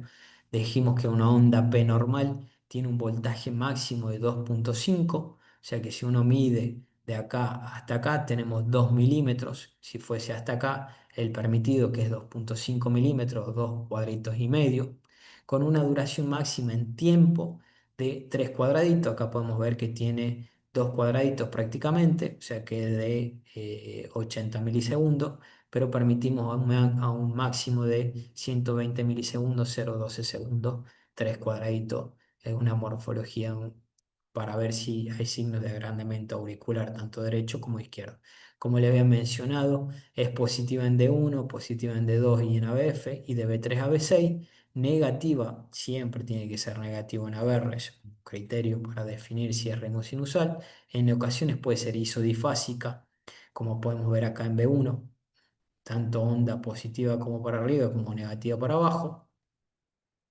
Puede ser variable La onda P, o sea, en D3 y AB le puede ser tanto positiva como negativa, entonces no me cambia mucho. Y el eje de despolarización en 60 grados. Por eso siempre les menciono que para buscar la onda P me trato de ir a la derivación de 2 que se encuentra a 60 grados, que es donde mejor la voy a poder ver, ¿sí? El primer componente de la onda P va a corresponder a la aurícula derecha, el segundo componente de la onda P va a corresponder a la aurícula izquierda. Y acá tenemos un caso, como es el caso de la insuficiencia mitral, perdón, no de la insuficiencia mitral, sino de la estenosis mitral, causa fiebre reumática, una de las principales. Vamos a ver que tenemos el primer componente, ¿sí? Que puede estar aumentado. Perdón, me había equivocado acá. Eh, Cuando tenemos crecimiento auricular derecho, puede ser por una estenosis tricuspidea poco frecuente, por una insuficiencia tricuspidea que puede ir un poco más frecuente, podemos tener un aumento de la onda del primer componente de la aurícula derecha o una onda P pulmonar, como es en el caso de la hipertensión pulmonar, ¿sí? En el segundo caso, que es el que mencionaba recién, que tenemos un primer segmento de la onda P, se encuentra fragmentada, una P mitral, una P ancha, podemos ver que se puede encontrar normal, una segunda onda P, o sea, el segundo componente de la onda P se va a encontrar aumentado, como pasa en la estenosis mitral, vemos ahí un crecimiento auricular izquierdo aislado, ¿sí? Después finaliza totalmente con crecimiento auricular de ambas aurículas, ¿bien? Bueno, pasamos al PR, al intervalo PR. Sí, acuérdense el que segmento PR, como les había mencionado hace rato, se trataba de el enlentecimiento provocado fisiológico por el nodo auriculoventricular que le da ese periodo de tiempo para que se llene completamente el ventrículo izquierdo. Este comprende el intervalo, ya acuérdense, los intervalos contienen ondas, los segmentos no contienen ondas, es una memotecnia por ahí para recordar. El intervalo PR comprende desde el inicio de la onda P hasta el inicio del complejo QRS.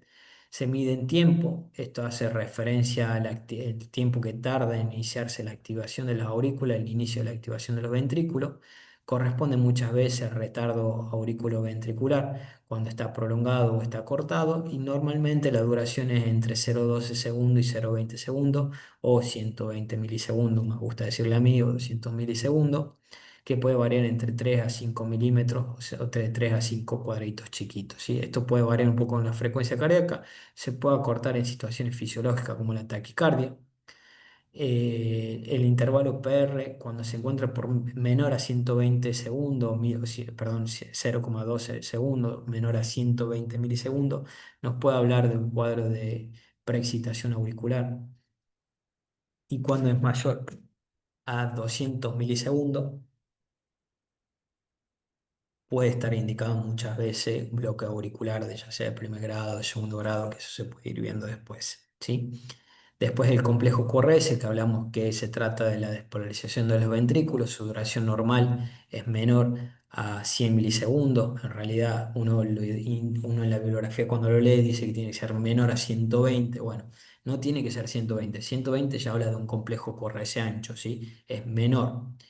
120 igual o más habla ya de un complejo QRS ancho, por ahí entonces uno toma 100 milisegundos o 0,10 milisegundos o 0,10 segundos. Predominantemente positiva en todas las derivaciones, a excepción de ABR, sí, B1 y B2, e isodifásica en B3 y B4, justo donde es la zona de despolarización del septum. El complejo puede ser limpio y sin melladura. Cuando hay melladura o hay ciertos patrones, podemos encontrar trastornos de conducción, sobre todo cuando los complejos QRS son mayores de 100 milisegundos, que no llegan a ser mayor a 120, como es el caso del bloqueo incompleto de rama derecha, pero cuando es mayor a 120 segundos ya me planteo algún trastorno de conducción, como el bloqueo completo de rama derecha o bloqueo incompleto de rama izquierda, ¿sí? La onda R suele ser menor a 15 milímetros en las derivaciones de los miembros, menor a 25 milímetros en las derivaciones precordiales y mayor de 5 milímetros en dos derivaciones bipolares, sean de uno, de 2 o de 13. La onda Q normalmente, para que sea una onda Q normal, porque tenemos onda Q patológica, como en el caso de la necrosis miocárdica, normalmente tiene una duración menor a 40 milisegundos, menor a un cuadradito chiquitito o 0,04 segundos, con una profundidad menor a un tercio del complejo QRS, o sea que el valor de la onda Q es menor al total del complejo QRS. Acá le podemos ver las medidas de cada una, ¿sí? Vemos la profundidad de la onda Q, vemos la duración del complejo QRS, vemos la duración de la onda Q y vemos el voltaje de la onda R. Si la onda Q es menor a un tercio de la onda R, decimos que es una Q normal. Si la Q ya es un poco más profunda, un poco más ancha, ya empezamos a plantearnos la presencia de ondas Q patológicas. Bien. ¿Cómo es la progresión normal? O sea, a medida que se va acercando al ápex del ventrículo izquierdo, van aumentando la onda R. Esto se llama progresión de onda R a nivel precordial. Esto es algo totalmente normal. Cuando esto está ausente, ya hablamos de mala progresión de onda R. Quiere claramente que hay algún trastorno de progresión, puede ser una causa isquémica, puede alterarme esto. No siempre ocurre. Acá les muestro cómo se encuentra el electrodo en la superficie, en el corte transversal del tórax y vemos que empieza con la despolarización y termina en B5, B6, que es el ápice, corresponde con la punta del corazón, la zona con mayor grosor, el ventrículo izquierdo, con onda dominante. Bien, bueno, acá lo que les venía mencionando hace rato, las ondas Q septales pueden ser igual o menor a, 0, a 20 milisegundos, o sea, menor a medio cuadradito. Em, cuando tenemos que pensar en ondas Q patológicas, como le había mencionado hace rato, cuando miden más de 40 milisegundos, sobre eso, sobre todo si son melladas, como lo podemos ver acá, mayor a 0,04 segundos, 40 milisegundos, cuando son profundas, o sea, más del 25%, más un tercio del valor de la onda R. Eh, y bueno, detectar onda Q en derivaciones que habitualmente no las tienen, como de B1 a B3, me tiene que hacer llamar la atención a cuando se inicia con ondas R, como vemos acá. Si hay presencia de ondas Q, bueno, ya en situaciones donde no debe haberla, también me hace pensar ya en ondas Q patológicas. Por último, bueno, anteúltimo en realidad, pasamos a la onda ST. El segmento ST, perdón, no es una onda, es un periodo donde no hay, donde se interpreta por parte del electrocardiograma que no hay actividad eléctrica, pero ya les mencioné hace rato, si hay actividad eléctrica, nada más que las cargas eléctricas en la membrana se encuentran igualadas, tanto por la salida de potasio como la entrada de calcio. Ese corresponde a la fase 2 de la despolarización. Esta está representada entre el tiempo de la despolarización del ventrículo y repolarización del ventrículo, o sea que es el tiempo más o menos que ocurre, el tiempo de meseta. Normalmente se encuentra al final del complejo QRS, es isoeléctrica en relación con el PR, o sea, para ustedes ver si hay supradesnivel del ST, tengo que tener en cuenta la onda, el segmento PR y en base de ese compararlo, si está supradesnivelado o infradesnivelado. Con un máximo, así muy a promedio les digo, más o menos 1 milímetro, van a ver que la bibliografía te habla de precordiales en adultos, varones menores de 40 años, mayores a 2 milímetros y en mujeres mayores a 1 milímetro. Bueno, eso puede ir variando en cada situación, ya lo van a ir viendo un poco más adelante en las siguientes clases. El punto J determina el final del complejo QRS. El punto J es esto, el final del complejo QRS y el inicio del segmento ST.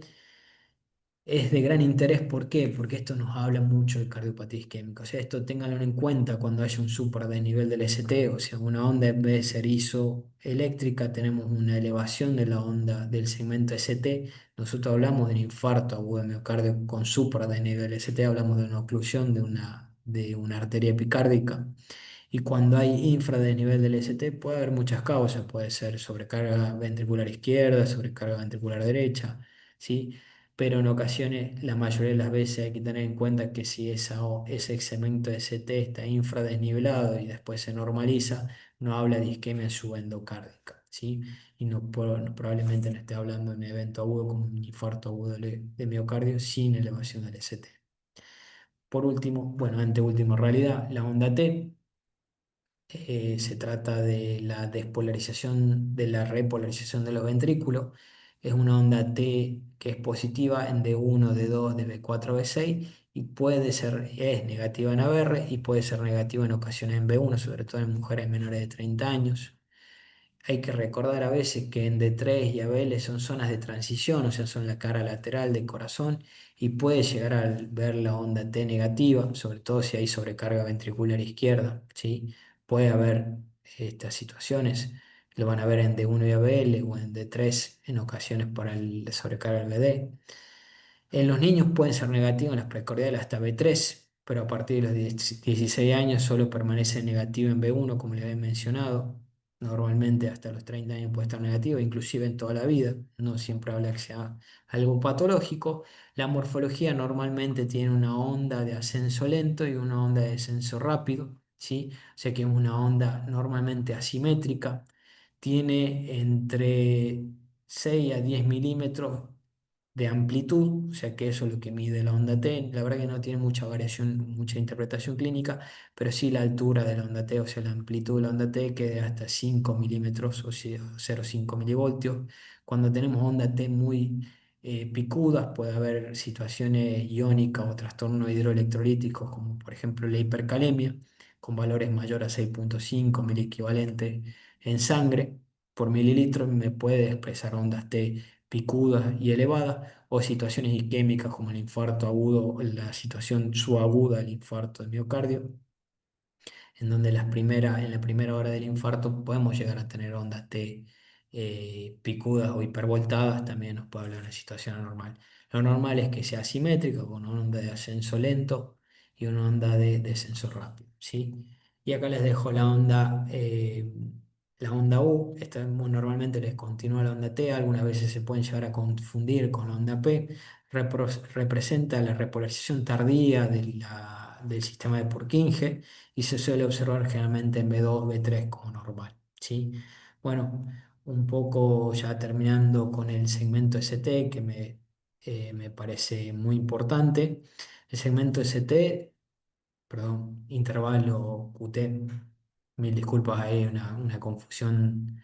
El intervalo QT, o sea que contiene el complejo QRS donde inicia hasta donde termina la onda T, comprende el inicio, como dice acá, de la onda Q hasta el final de la onda T, mide la actividad eléctrica ventricular, tanto de polarización como repolarización, y su valor va a depender mucho de la frecuencia cardíaca, ¿sí? El valor puede oscilar mucho, puede variar entre 280 milisegundos y 420 milisegundos. Se debe realizar un cálculo corregido a través de una fórmula de Bassett, que lo que hace es calcular cuál es el tiempo de esta onda T y la relación con su frecuencia cardíaca. Y una vez corregido con este cálculo de Bassett, tenemos que el valor normal en el varón es entre 350 y 400. Siempre yo le doy un valor promedio de 360, ¿sí? Como para tenerlo en cuenta en el varón.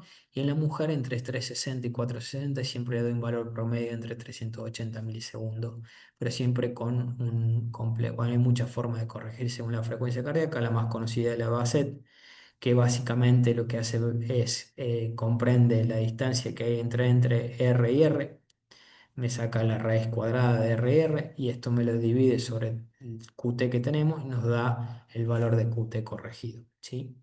Bueno, con esto finalizamos un poco lo que es la clase de electrocardiograma normal y alguna intención de introducir un poco a la situación patológica que ya lo van a ir viendo en las próximas clases.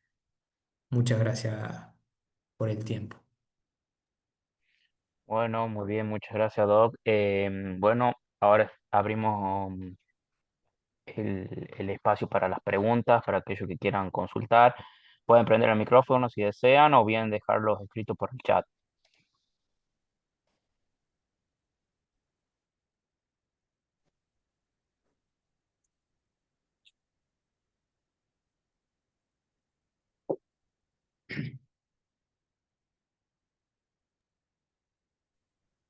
Doc, ahí preguntan qué son melladuras. Bueno, mesadura, uno habla de la fragmentación del complejo QRS, ¿sí? Una forma genérica de mencionarla. Las melladuras, por ejemplo, tienen una onda RR, por ejemplo, prima, y esa onda que en vez de ser una R completa está mellada, o sea, está fragmentada la onda, le hablamos de melladura. Como decir, una onda rota, por así decirlo. Términos Mm, genéricos, ¿no? Dice, ¿puedes repetir por favor lo de las T picudas? Bueno, la presencia de ondas T picudas se pueden dar en una serie de situaciones patológicas. No hoy venía mucho el tema de la clase que hablaba más que nada del tema de electrocardiograma normal, pero cuando las ondas T se encuentran hipervoltadas o miden más de 0,5 voltios o más de 5 milímetros, podemos pensar de que hay trastornos hidroelectrolíticos, como en el caso de la hipercalemia o la hiperpotasemia, podemos mencionar de ambas formas. Sobre todo se van a ver representadas cuando el valor se encuentre por encima de 6,5 equivalentes por litro en sangre, o sea, en un ionograma, o en situaciones patológicas como un infarto de miocardio, sobre todo cuando se encuentra anterior en las T hiperagudas que uno le llama, donde tenemos las T hipervoltadas como una representación antes de la elevación del ST. Bien. Bueno, otra pregunta, Kevin Serrano pregunta si se pueden ver ondas ectópicas que se confundan con la onda P. ¿Cómo? ¿Se pueden ver ondas ectópicas que se confundan con la onda P? Puede verse, a ver, muchas veces la onda P, a ver. En cuanto a la interpretación del electrocardiograma normal, a veces es un desafío realmente definir si se trata de un ritmo sinusal o no sinusal. A ver, claro que en la residencia muchas veces en los pases de guardia, ver electrocardiogramas todos los días, llega momentos en donde no podemos definir si se trata de un ritmo sinusal o no ritmo sinusal. A ver, la taquicardia supraventricular tiene una característica, por ejemplo, donde la onda P se encuentra retroconducida, o sea, que aparece posterior al complejo QRS, no es una onda P que la preceda al complejo QRS, por eso hablamos de taquicardia supraventricular. Ya viéndola un poco con más detalle, donde el RP es corto o el RP es largo, eso me va a hablar de la vía si es ortodrómica o antidrómica, ya situaciones bastante patológicas. Sí, a veces se la puede confundir, nada más que hay que tener las reglas bien claras, digamos, la presencia de onda P con su morfología, que mida hasta 2,5 milímetros de amplitud, que tenga un tiempo no mayor a 120 milisegundos o 0,12 segundos, y que sean constantes entre P y P y la constancia entre R y R. Y viendo la positiva en D2, que va a ser el eje eléctrico positivo del corazón, y viendo la negativa en ABR me va a dar con claridad que se trata de un ritmo sinusal. Bien. Bueno, otra pregunta dice, ¿puede volver a explicar lo del eje y la perpendicular? ¿Ese método se usa más que el de uno y de AFF? Pregunta. ¿Cómo? Perdón. Si se puede volver a explicar el tema del eje y la perpendicular. Justo ahí hay interferencia. No sé si se puede escuchar. Sí, a ver, ahí pregunto. Nuevamente, perdón, disculpen chicos. Eh, a ver, La presento, bien. si Ajá, quieres la bien, presento presentar, en la clase sí, y la para vemos de presentar de nuevo. nuevo el eje y la perpendicular, dice. Dale. Así lo podemos revisar si quieren. Y en base a eso vamos ahí. Vos me vas dictando las preguntas, Brian, y vamos resolviendo algunas Bien, dudas. muy Bien, ¿qué bien. me preguntabas? Si puede explicar lo del eje y la perpendicular. Bien, o sea, liso y fácil, como está preguntando. Bien. Claro, Cuando uno quiere calcular el eje eléctrico del corazón, como le había mencionado, siempre un quilombo, siempre la misma pregunta, a todo el mundo le cuesta esto entender, porque para entenderlo tiene que situarlo el corazón eléctricamente y cómo son las corrientes eléctricas, ¿sí? La resultante de la corriente eléctrica siempre se va a encontrar entre -30 y -90 grados, ¿sí? O sea, siempre voy a encontrar en estos cuadrantes, ¿sí? Ahí voy a dejar el puntero a mano, si lo podemos ver. Voy a ver si le cambio el color. Ahí está. No, vamos con el rojo. Bien, entonces vamos a encontrarlo en el eje eléctrico se va a encontrar en este cuadrante normalmente. Acuérdense, el corazón va la actividad eléctrica desencadenada en nodo sinusal que se va a encontrar por debajo de la desembocadura de la vena cava superior.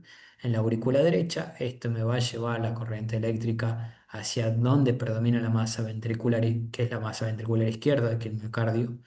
Entonces, normalmente el eje eléctrico se va a encontrar en esta disposición. La resultante de la actividad eléctrica, o sea, un conjunto. Acuérdense que la actividad eléctrica va, viene, va de endocardio a epicardio, pero la resultante de toda la actividad eléctrica siempre se va a encontrar en lo normal Ojo, en lo normal entre menos 30 grados y más 90 grados, ¿sí? Entonces, ¿qué es lo que yo tengo que hacer? Es buscar la onda isodifásica, o sea, aquella onda que la ve, o sea, que el electrodo, que el explorador, que va a ser Abel en este caso, la va a ver isodifásica. ¿Qué quiere decir? Que va a ver la onda tanto positiva como para arriba como negativa para abajo, ¿sí? Una vez que encuentro esa onda, yo tengo que buscar una perpendicular.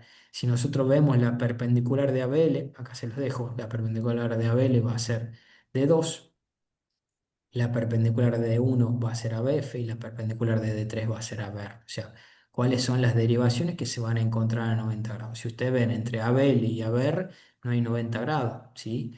Hay 120 grados. Entre ABL y ABF vamos a tener 120 grados. Entonces no se van a encontrar perpendiculares. Las perpendiculares son las que les he mencionado. Una forma sencilla, es decir, cruzando, viendo el electrocardiograma, que la primera derivación frontal con la última derivación frontal, que va a ser D1 con ABF, la última derivación, o sea, D3 con la primera derivación de ABR, van a ser las perpendiculares, y D2 con ABL, siempre la del medio con la del medio van a ser las perpendiculares. Incluso si uno lo grafica, lo va a ver la perpendicular. 90 grados que va a haber entre menos 30 y 60 grados. Entonces, ¿qué es lo que yo hago? Buscar la onda isodifásica. Una vez que la encuentro, me voy hacia la derivación de 2, que va a ser su derivación perpendicular. Si en esta derivación perpendicular el complejo QRS es predominantemente positivo, me quedo en D2 y digo que el eje eléctrico del corazón se encuentra ahí. Ahora, si este complejo en D2 es predominantemente negativo, me voy hacia el lado opuesto y diría que el eje eléctrico está en menos 120 grados, una situación patológica, un eje indeterminado o extremo a la derecha también le podemos mencionar, ¿sí? Eh, Nada, ese sería como por ahí el método para sacar el cálculo exacto. El problema por ahí del complejo de buscar la onda isodifásica no siempre la tenemos, pero una vez que estamos cancheros en ver electrocardiogramas nos va saliendo muchas veces con mayor facilidad el cálculo del eje eléctrico del corazón. Bien. Otra pregunta, bueno, las caras de las precordiales, ¿cuáles serían? En B1 y B2 se ve lo septal y después las otras. Sí, miren, acá les dejo esta imagen que por ahí está buena, ¿sí? Como ve las caras del corazón.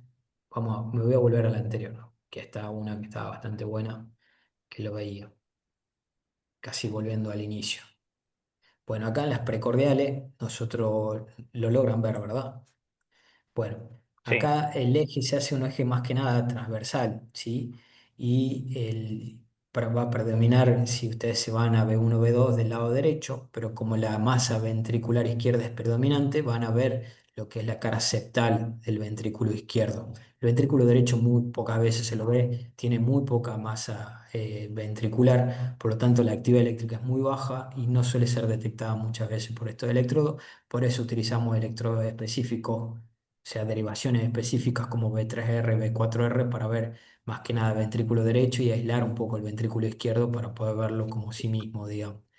En sí, como para que quede el concepto de las caras del corazón, ustedes tienen tres caras, cuatro lo sumo si lo queremos mencionar, ¿sí? Tiene la cara anterior, que va a corresponder de B1 a B4, que es anterior estricto, ¿estamos de acuerdo? La cara lateral, que va a corresponder a D1 y a BL, como podemos ver acá, lo ve desde lateral. O sea, imagínense que el electroexplorador es como una cámara, se va a ver la cara lateral del corazón, D1 y ABL.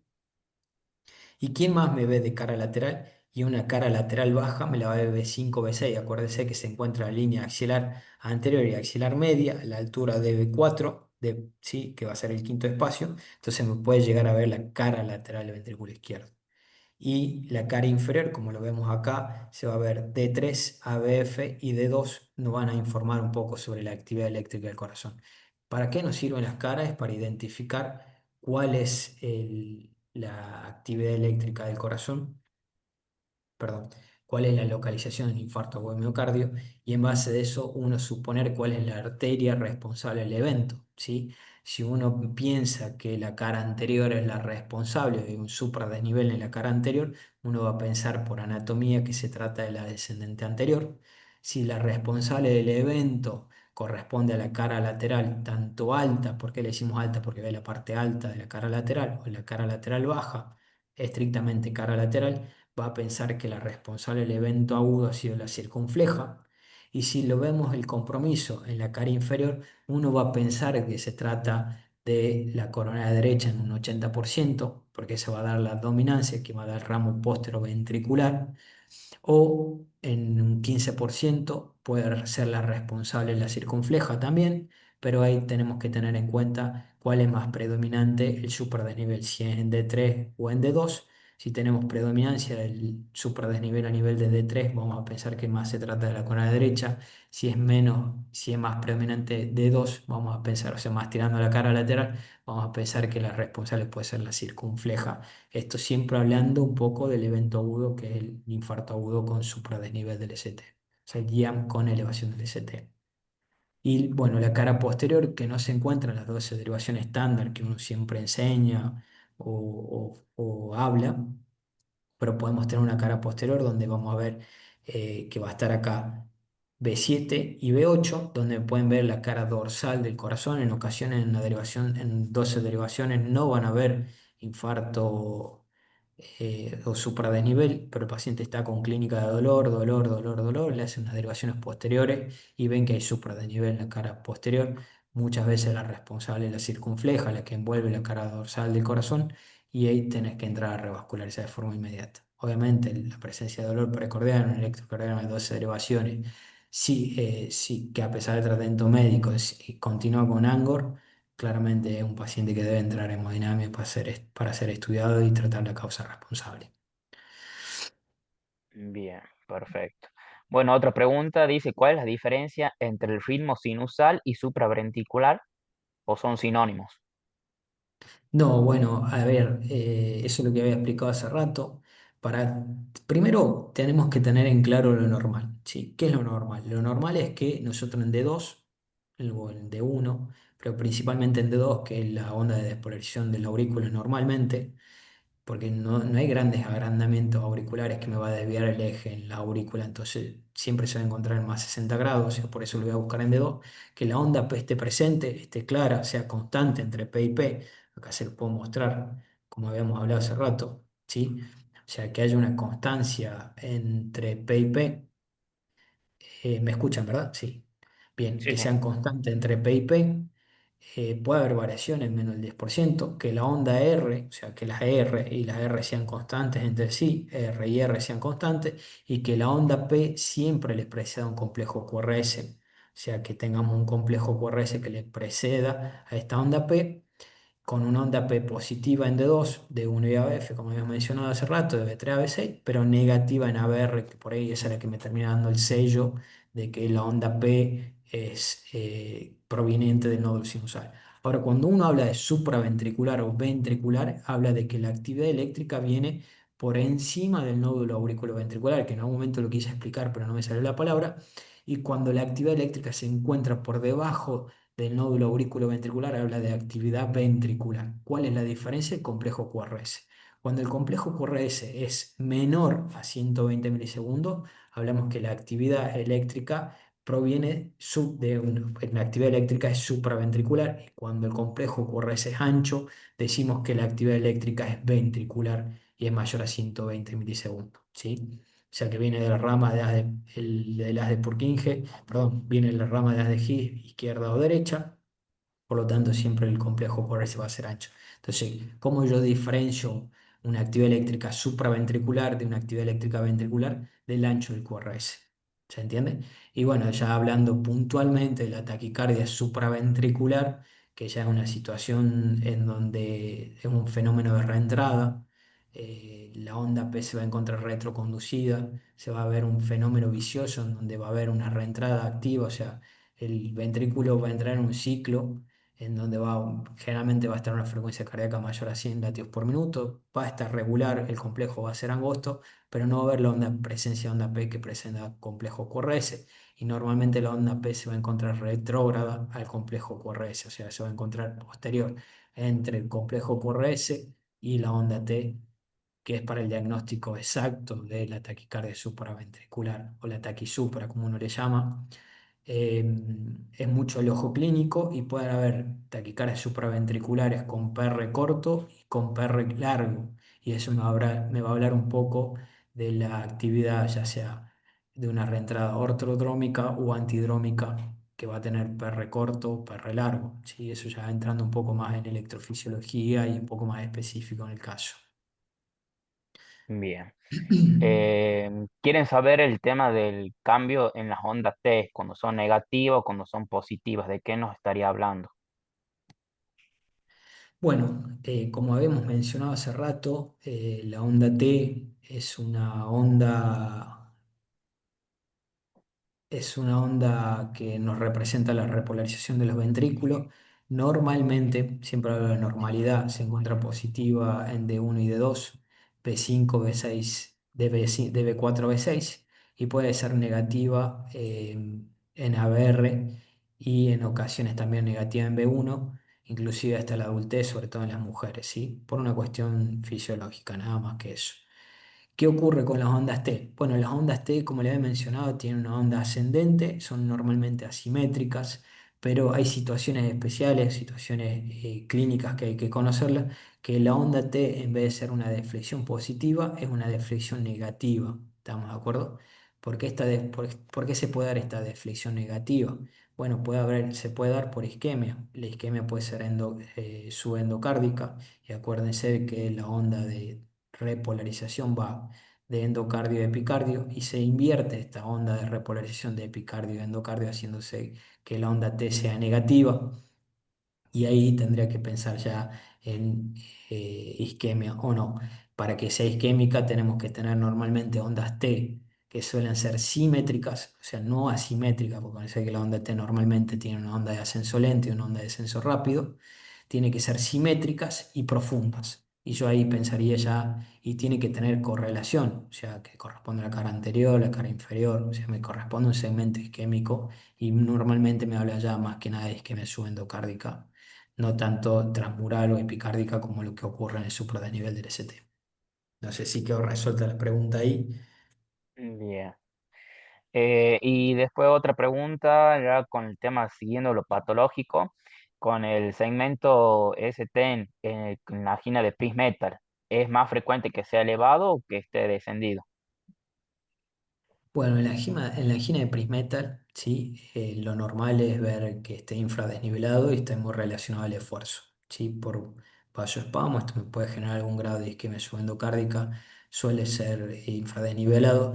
Ya tenemos situaciones patológicas que puede haber supradesnivel del ST sin ser un infarto agudo de miocardio, que ahí entra un diagnóstico un poco más complejo que se llama MINOCA, que puede ser Minoca, que habla de un infarto de miocardio sin lesión coronaria obstructiva significativa, o si no se ha infartado ese paciente, o sea, si no tiene elevación de biomarcadores como troponina o CPKMB, tenemos que pensar en pericarditis, que por inflamación del pericardio puede estar elevado el segmento ST.